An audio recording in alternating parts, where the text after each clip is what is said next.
Hey,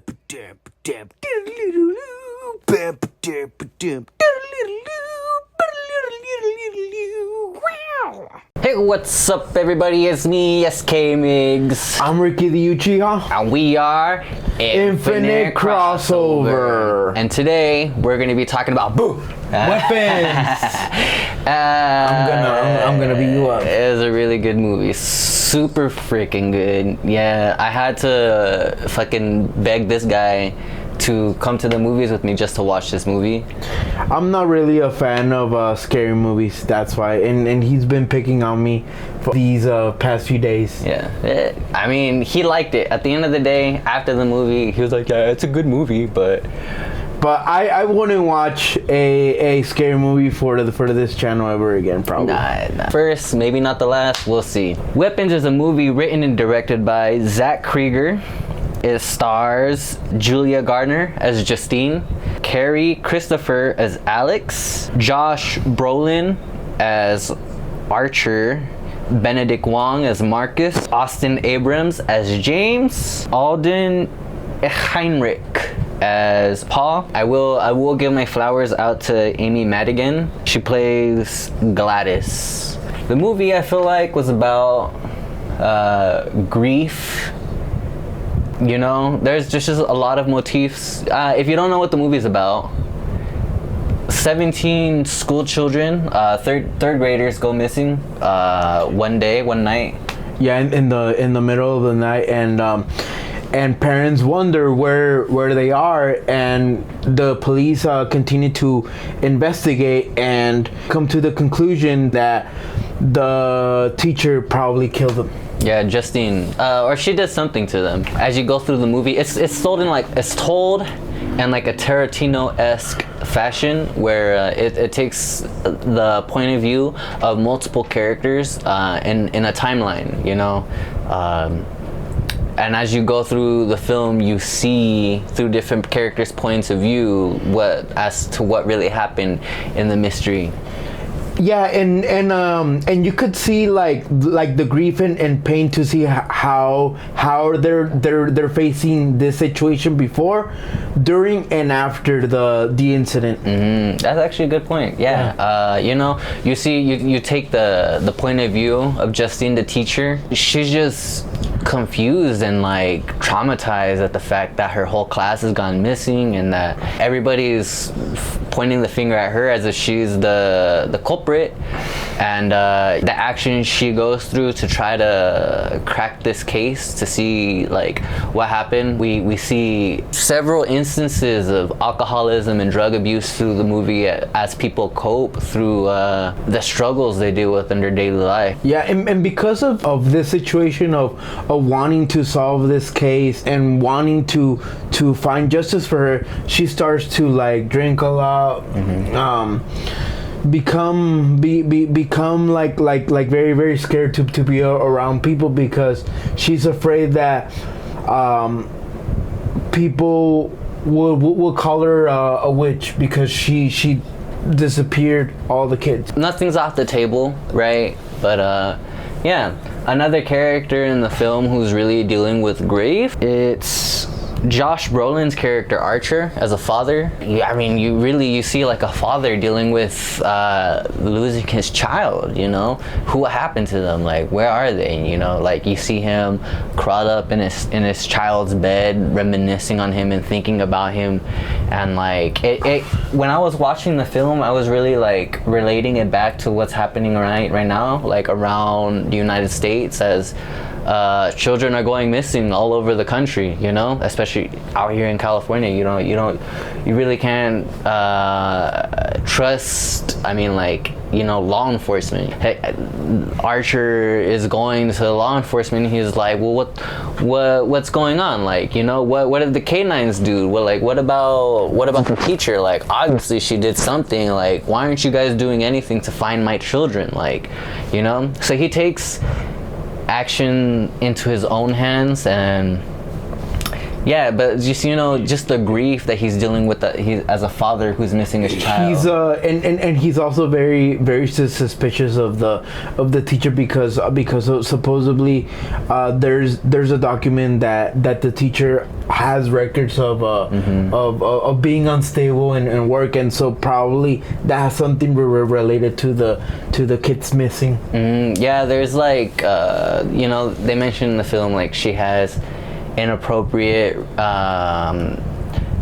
relations with children, not like she's sleeping with them, but like an instance of a hug when a child is crying, or driving another child home from school, which who can you trust really in these day and age? Can you really trust like a teacher driving a student home? So it's a little suspicious as you go through the film and you like start to put the pieces together as a detective. Another instance, we have James, played by Austin Abrams. He did a really good role as playing a junkie in the film. There's like another instance right there, like someone who's down on their luck, dealing with substance abuse, and is like asking people for help, but people dismiss him because he's just begging for money. There's parts in the film where he's begging people for money and breaking into people's like cars to try to get his fix, and like he's always like trying to look for stuff to earn like a couple of money, that, but like a lot of the stuff that like he looks isn't worth enough, and so he feels conflicted because he has a lot of debt. That's also one of his pains, because he uses the drugs to forgive all the grief that he's living in his life.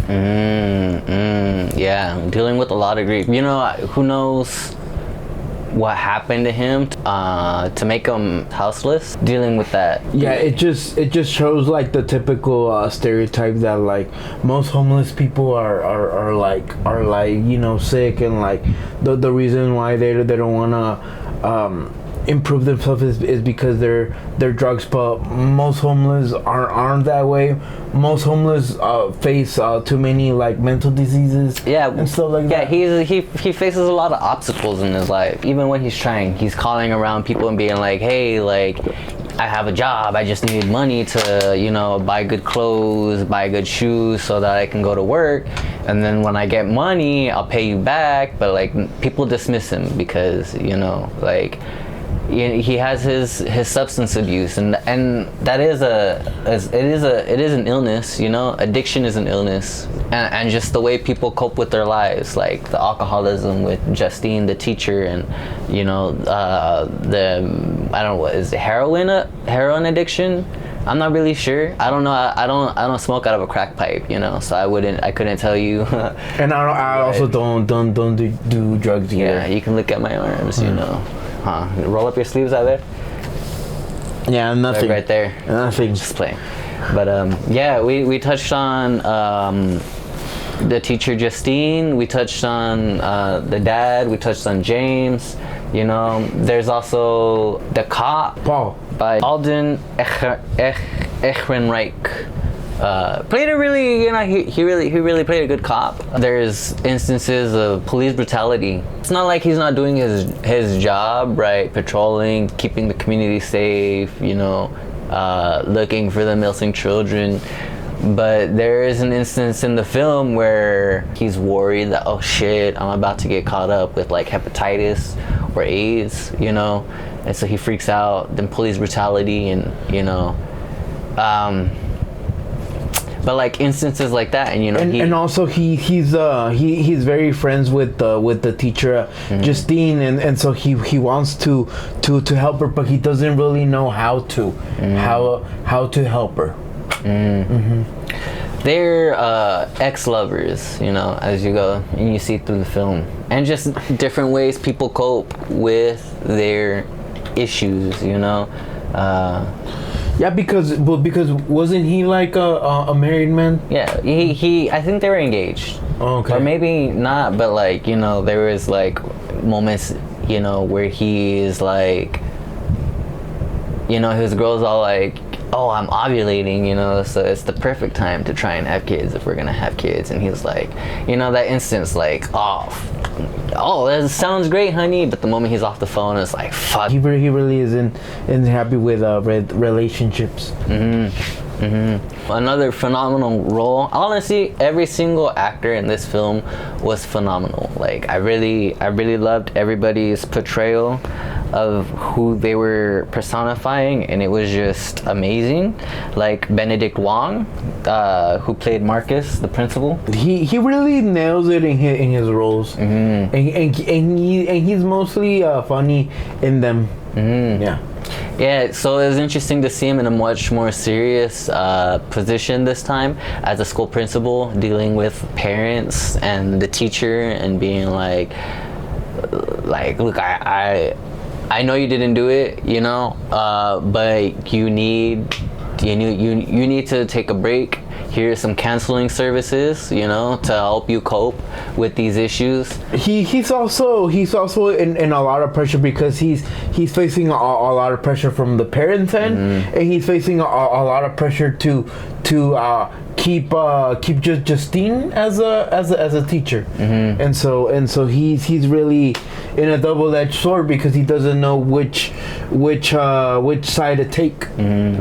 Yeah, so you know, you just see how the community tries to take care, how they try to take care and console each other, even though, you know, losing your child is a very serious matter. You know, it's a lot of grief to deal with, you know, and he's doing the best he can as a school principal, trying to help out the teacher and the parents, and, you know, the one student that didn't go missing, you know, which will segue us into talking about Alex, who's played by Carrie Christopher. Sometimes like I didn't want to look at his scenes because that is where like the scary elements started, and like this is why I don't like scary movies, because I don't like when like the close-ups start. You see guys like that's the reason why I don't. Bro, like before even the movie started, dude. Before the movie started, we're sitting down in the theater, and like it's like an AMC logo, and then I just went boo, and he's like, it was bro. I had to beg him so much. He was like, I'm gonna walk out, I'm gonna leave, and I'm like, no, it's because I'm not used to scary movies, and like I've told him my history behind it, and he just doesn't listen. And cause also it's a movie, but like these are things that like happen in real life. It has a fantasy tone, but like also here are things that like happen in real life where students, kids go missing and they never find them. So that brings us back to, you know, Alex, the child. He's a third grader, you know, and it really highlights, like, talk to your children, because you never know what's going on with them in their lives, you know.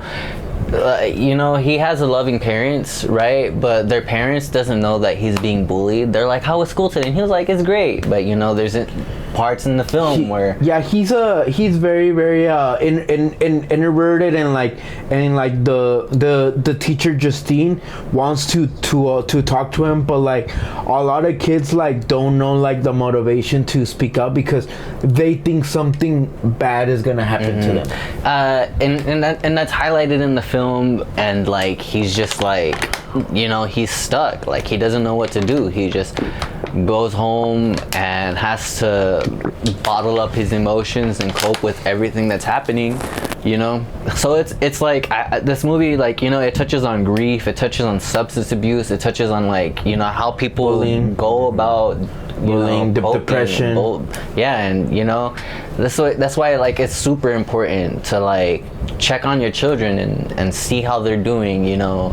Because you never know. Even as a teacher, you can only do so much. As a parent, you can only do so much, because you don't get the full picture, you know? You don't fully understand what's going through, you know, a child's, you know, life. Yeah.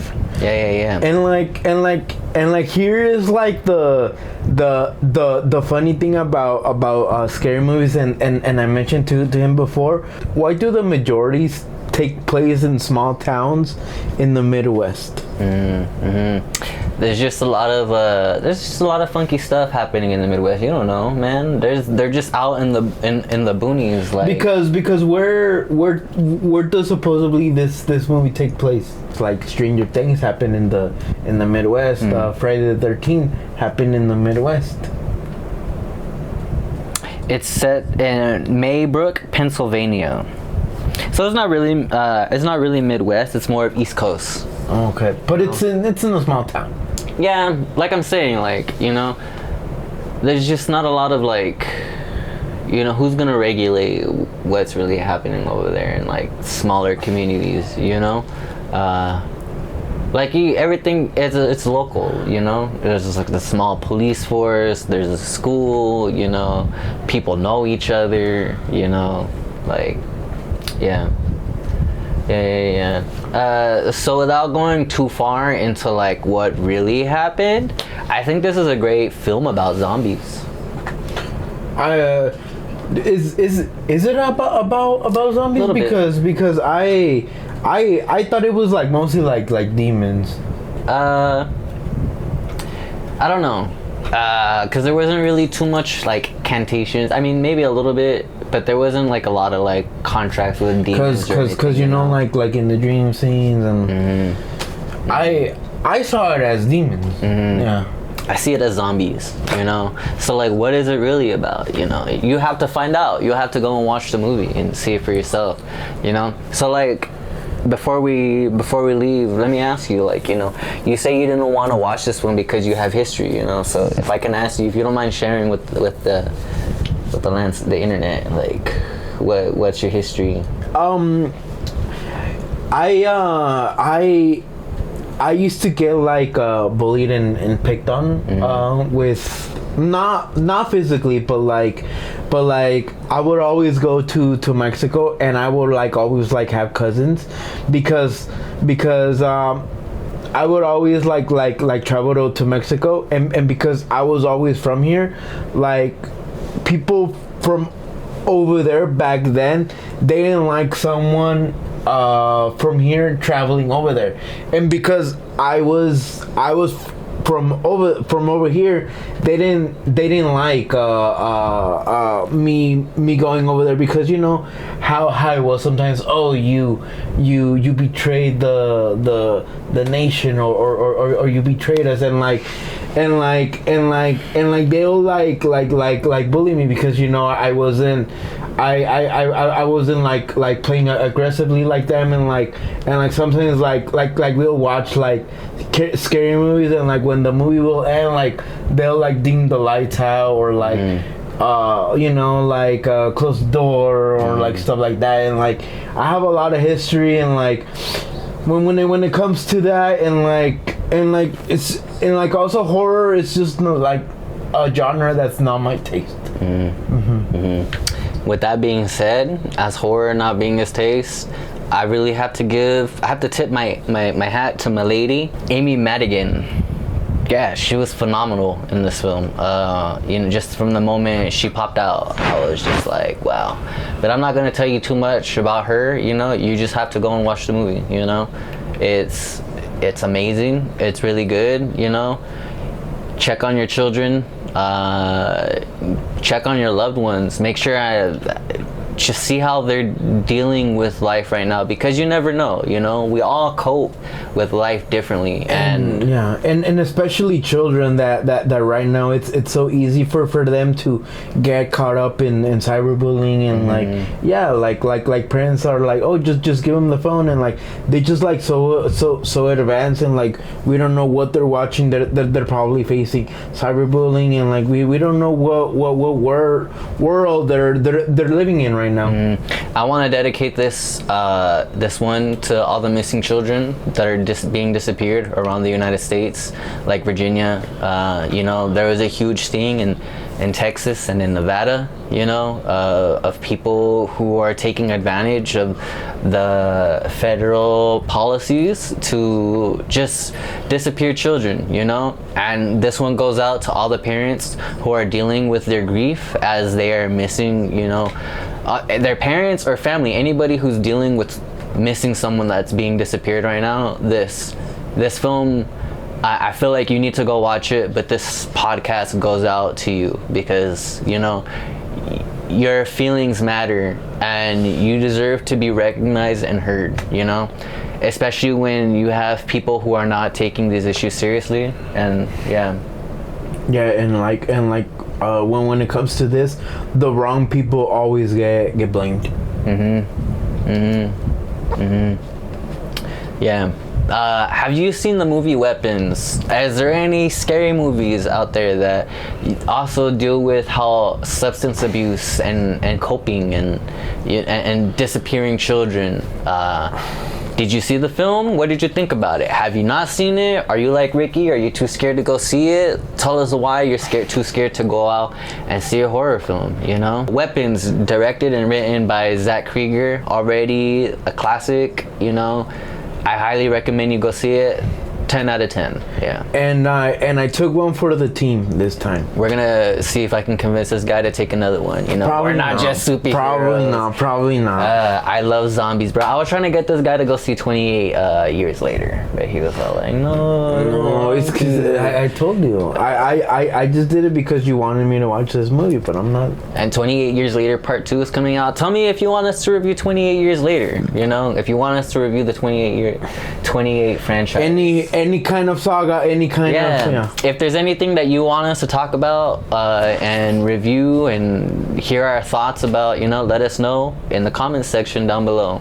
I'm SK Miggs. I'm Ricky the Uchiha. And we are Infinite Crossover. Bye. Later. We're going to speak their names. We have 8-year-old Anda Danae Reyes Alvarez. 1-year-old Marie Reyes. 7-year-old Jacqueline Makin, 16-year-old Carlos Gregorio Hernandez Vasquez, 8-year-old Felipe Gomez Alonso, 10-year-old Darlin Vale, 16-year-old Juan de Leon Gutierrez. These are the people, these are the children that ICE is killing in detention centers. This is the people in our community, the children that are being terrorized by ICE on a daily basis. These are just the children's names. Imagine if this 5-year-old was your 5-year-old. If your 5-year-old in their bed right now, this one is in the fucking casket. This mother is crying by a casket while your child is laying in their bed. Think about that the next time that you think you're on the right side of fucking history. Children in Virginia disappearing this summer because of mass abductions? Virginia State Police say no, but that doesn't mean there's not cause for concern. You see, dozens of videos from everyday people have gone viral on social media suggesting children recently reported missing in Virginia are victims of mass abductions. Virginia State Police say there's no evidence that that is actually happening. They keep track of missing people across Virginia, including children, but what I can confirm is still concerning. State police say 88 children were reported missing in Virginia from August 3rd to August 9th. I know that number is startling, but state police say that's on average for this time of year, and many of those children are missing because they ran away from home. And usually, they return home not long after being reported missing. However, this is not to downplay the importance of finding them. The National Center for Missing and Exploited Children told me about the dangers those children still face. Potential gang recruitment, certainly violence, being the victims of violence, whether it's physical, sexual abuse, homelessness, protracted homelessness, recruitment into child sex trafficking. The National Center says 91% of their cases are endangered runaways. Right now at WTKR.com, I have a link to the database for missing children in Virginia and across the country. If you see something, say something. Sumaroy Muhammad Sumaroy Abu Fanuna, 14 jaar oud. Khaled Mohammed Said Abu Salama, 16 jaar oud. Ahmed Mohammed Ahmed Abu Bada, 9 jaar oud. Adam Nidal Mohammed Abu Aida, 6 jaar oud. Wiam Salim Fatih Abu Ajoub, 13 jaar oud.